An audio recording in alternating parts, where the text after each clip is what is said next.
जय श्री कृष्णा फ्रेंड्स, राधे राधे। कैसे हैं आप सभी। और आप सभी बहनों को वट सावित्री पूजन एवं व्रत की बहुत बहुत शुभकामनाएं। तो फ्रेंड्स, वट सावित्री का व्रत एवं पूजन घर पर कैसे करें।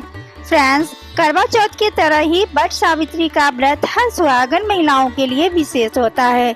इस दिन सभी सुहागनी स्त्रियां अपने पति की लंबी उम्र, उनके अच्छे स्वास्थ्य की कामना के लिए वट सावित्री का व्रत एवं पूजन करती हैं। तो फ्रेंड्स, वैसे तो वट सावित्री का व्रत एवं पूजन वट वृक्ष के नीचे बैठकर ही किया जाता है, लेकिन अगर आपके घर के आसपास वट वृक्ष का पेड़ ना हो तो आप घर पर भी इस पूजन को कर सकते हैं। तो घर पर हम पूजन कैसे करें, आज की वीडियो इसी विषय पर है। तो फ्रेंड्स, वट सावित्री का पूजन घर पर करने के लिए वट सावित्री से एक दिन पहले ही वट वृक्ष का एक टहनी मंगाकर आप गमले में लगा ले।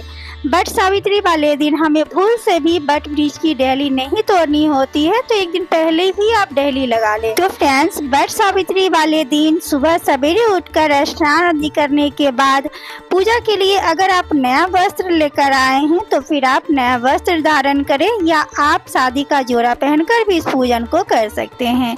इसके बाद आप पूरे 16 श्रृंगार करके तैयार हो जाएं। हाथों में एक दिन पहले ही मेहंदी लगा ले, पैरों में महावर लगा ले, नई चूड़ियां पहन ले, मांग टीका पहन ले और शादी का जो भी चुन्नी हो आप उसे ओढ़कर पूजन करें। तो पूरे 16 श्रृंगार करके अच्छे से तैयार होकर ही हमें पूजन करना चाहिए। इसके बाद फ्रेंड्स, वट सावित्री का पूजन हमें सभी महिलाओं के साथ मिलजुल कर करना चाहिए। तो आप अपने घर के आंगन में भी इस पूजन को कर सकते हैं।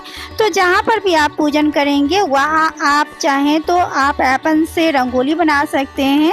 इसके बाद देखिए फ्रेंड्स, सबसे पहले हमें वट वृक्ष को जल से सींचना होता है। जल सींचने के बाद वट वृक्ष में हमें एपन से 5 या 7 थापे लगाने होते हैं। तो अगर आप टहनी में पूजन कर रहे हैं तो टहनी में 5 या 7 थापे आप नहीं लगा पाएंगे, तो जो भी पत्ते हैं उसमें आप पत्ते में ही इस तरह से एपन आप लगा सकते हैं। तो आप 5 पत्ते में लगा सकते हैं, 7 पत्ते में भी लगा सकते हैं। वट वृक्ष के नीचे जाकर हम पूजन करते हैं तो पेड़ में हम 5 या 7 थापे लगाते हैं। इसके बाद फ्रेंड्स, वट वृक्ष का एक पत्ता गहने के रूप में पहना जाता है, तो आप इस तरह से अपने जूड़े में लगा सकते हैं। माना जाता है कि सावित्री माता वट वृक्ष के पत्तों का गहना पहनकर ही उन्होंने पूजन किया था, तो इसीलिए गहने के रूप में एक पत्ता पहनकर ही पूजन किया जाता है। इसके बाद देखिए, सर्वप्रथम इसमें गौर गणेश की पूजन किया जाता है। तो अगर आपके पास गौर गणेश नहीं बने हुए हैं तो आप एक सुपारी में कलावा लपेट कर आप गणेश जी के रूप में बना ले और हल्दी से आप देखिए इस तरह से गोल बनाकर आप गौरी माता का स्वरूप दे सकते हैं। इसके बाद देखिए, हम पूजा से पहले दीप प्रज्वलित कर लेंगे।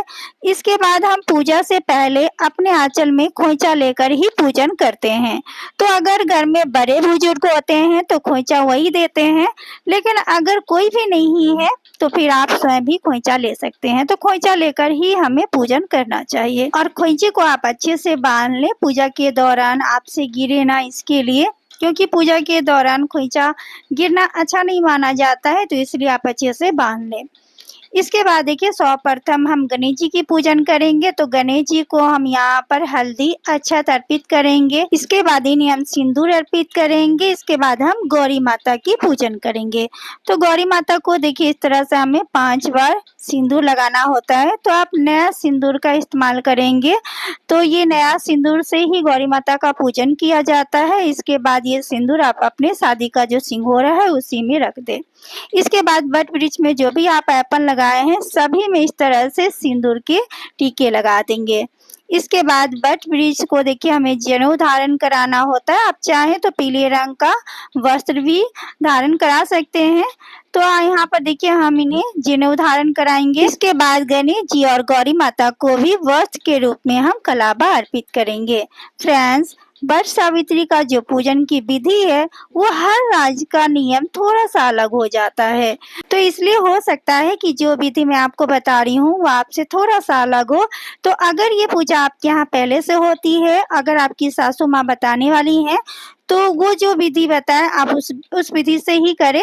लेकिन अगर आप पहली बार पूजन कर रहे हैं और घर में कोई भी बड़े-बुजुर्ग बताने वाले नहीं हैं, तो आप मेरे द्वारा बताए विधि से भी पूजन कर सकते हैं। तो फ्रेंड्स, वट सावित्री की पूजन में बाँस के पंखे का भी विशेष महत्व होता है। तो यहाँ पर देखिए पंखे में हम एप्पल लगाएँगे और इसमें भी हम इस तरह से सिंदूर के टीके लगा देंगे। तो कुछ लोग 2 पंखा रखते हैं क्योंकि एक पंखा वो दान कर देते हैं और दूसरा पंखे से पति को हवा किया जाता है। तो आप 1 पंखा भी ले सकते हैं या आप 2 पंखा भी ले सकते हैं। तो इसे हम पूजा स्थान पर रख देंगे। इसके बाद पूजन में भीगे हुए चने का भी विशेष महत्व होता है। तो यहाँ पर देखिए हम सभी को यहाँ पर भीगे हुए चने अर्पित करेंगे। इसके बाद भोग प्रसाद में आपके यहाँ जो भी बनता है पुआ, पूरी, गुलगुले या किसी-किसी के यहाँ ठेकुआ, पिरिकिया सब कुछ बनता है। तो आपके यहाँ जो भी भोग प्रसाद बनता है तो यहाँ आप इस तरह से देखिए भोग निकालेंगे। तो सबसे पहले गौर गणेश के लिए भोग निकाला जाता है, इसके बाद सभी के लिए यहाँ पर भोग अर्पित किया जाता है। इसके साथ ही गौरी माता और सावित्री माता के लिए पूरे 16 श्रृंगार की सामानें अर्पित करनी होती है। साथ में आप कुछ मिठाइयाँ अर्पित कर सकते हैं, 5 प्रकार के फल अर्पित किया जाता है और इसमें कुछ फल का भी दान किया जाता है। तो जो भी आप दान के लिए लाए हैं वो आप वट वृक्ष के नीचे रखकर आप उसकी भी पूजन करेंगे। तो जो भी फल आप दान कर रहे हैं वट वृक्ष के नीचे रख के उसमें आप एप्पल लगा दें, सिंदूर के इस तरह से टीके लगा दें, इसकी भी पूजन करके इसके बाद इसकी आप दान करेंगे। इसके बाद हम सभी को प्रेम पूर्वक धूप दिखाएंगे। इसके बाद वट सावित्री व्रत की कथा सुनी जाती है। तो 1 लोटा जल रखकर हाथ में चने लेकर कथा सुननी चाहिए। तो अगर कोई महिला हो जो कथा सुना पाती है आप उनसे कथा सुन सकते हैं, नहीं तो आप किताब पढ़कर भी कथा सुन सकते हैं। जो चने हमारे हाथ में है वो हम पेड़ के नीचे छोड़ देंगे। इसके बाद वट वृक्ष की 108 परिक्रमा लगानी होती है। तो देखिए गिनती के लिए 108 अगर आप परिक्रमा लगा रही हैं तो 108 आप चने के दाने अपने हाथ में ले ले, आप कच्चा सूता ले ले और सिंदूर ले ले। इसके बाद हम परिक्रमा शुरू करेंगे। अगर 108 परिक्रमा आप नहीं लगा पाती हैं तो आप 11 परिक्रमा भी लगा सकती हैं। तो परिक्रमा करने के लिए धागे को हमें कहीं पर भी गांठ नहीं बांधना होता है। तो धागे को आप पहले पेड़ से लपेट दें। इसके बाद आप वट वृक्ष में सिंदूर लगाएंगे। इसके बाद ये सिंदूर अपनी मांग में लगाएंगे। इसके बाद हम परिक्रमा शुरू करेंगे। तो वट वृक्ष के चारों ओर घूमते हुए हमें परिक्रमा करनी होती है और परिक्रमा करते समय हम मन ही मन वट देव से अपने पति की लंबी उम्र के लिए, उनके तरक्की के लिए, उनके अच्छे भविष्य के लिए हम कामना करते रहेंगे और परिक्रमा लगाते रहेंगे। तो फ्रेंड्स, परिक्रमा करते समय अगर आपका धागा छोटा पड़ जाए तो आप जहाँ पर भी धागा खत्म हो रहा हो आप पेड़ से लपेट कर छोड़ दें और जो चने के दाने आपके हाथ में है आप उसी से पूरी परिक्रमा पूरी कर ले। इसके बाद अगर कलावा आपका बच जाता है तो उसे तोड़े ना, आप वहीं पर पेड़ में लपेट कर छोड़ दें। इसके बाद फ्रेंड्स हम प्रेम पूर्वक आरती करेंगे। तो सर्वप्रथम हम गौरी माता गणेश जी की आरती करेंगे, इसके बाद हम वट देव की आरती करेंगे। फ्रेंड्स, वट सावित्री का पूजन सबसे पहले सावित्री माता ने ही किया था क्योंकि उनके पति अल्पायु थे और उन्होंने वट सावित्री का पूजन करके ही यमराज से अपने पति के प्राण वापस लिए थे। तभी से सभी सुहागन महिलाएं अपने पति की लंबी उम्र के लिए वट सावित्री का पूजन करती हैं। इसके बाद माता गौरी से सुहाग लिया जाता है। तो देखिए इस तरह से हमें सुहाग लेना होता है। तो सबसे पहले हमें माता गौरी को 5 बार सिंदूर लगाना होता है।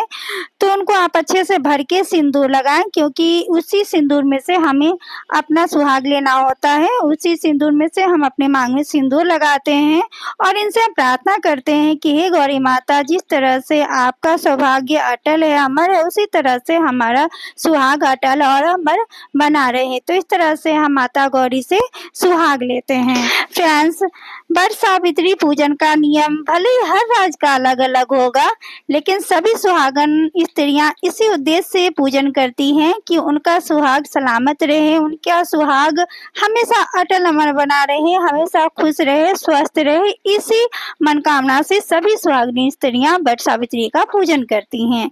इसके बाद वट देव से गले मिलने का नियम होता है। तो 5 या 7 बार वट देव से गला मिला जाता है, उन्हें सेवा प्रदान की जाती है, उनके पैर दबाए जाते हैं। इसके बाद गौरी माता, सावित्री माता सभी से हम सदा सुहागन रहने का आशीर्वाद मांगते हैं। तो इस तरह से वट सावित्री का जो पूजन है वो किया जाता है। इसके बाद वट देव को पंखे की हवा की जाती है और इसी पंखे से हमें अपने पति देव की भी हवा करनी चाहिए।